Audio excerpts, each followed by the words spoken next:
We love camping, and our last camping started the day before. Girls, which one did you get? I wasn't paying attention. We got blue and black one.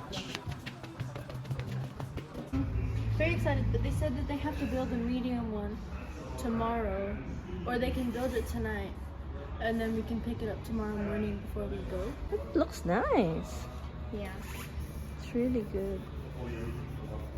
Hope you enjoyed the camp. Yeah, I think we will.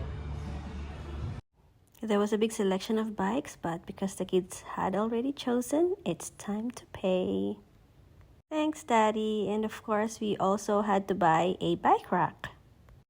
We packed the car on the day, and here's everything that we're going to bring. I think we almost brought the entire kitchen. We even had our own pots, and of course, we had to make sure that there will be room for our bikes. Everything has been loaded, including our kids. I think we are ready to go. Dear God, please bless our family and keep us safe during the trip to Dwellingup and back. Let's go! The campsite is 1 hour from our house, but before that, we decided mag-petrol muna kami, and at the same time, we had our early lunch. Para pagdating namin doon, we are ready to pitch the tent. Hello, babies! So, kanya-kanya na kaming nag-order for our lunch. Can I get a shop and not buy anything?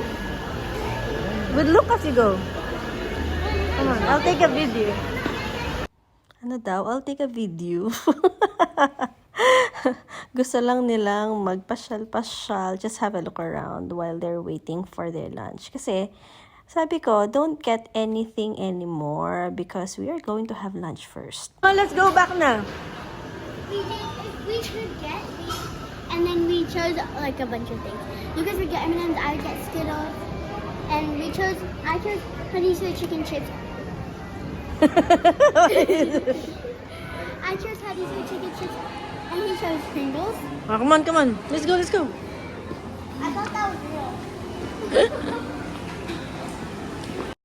Takbo! So we can start eating and start our trip for our camping. Say hello to my vlog!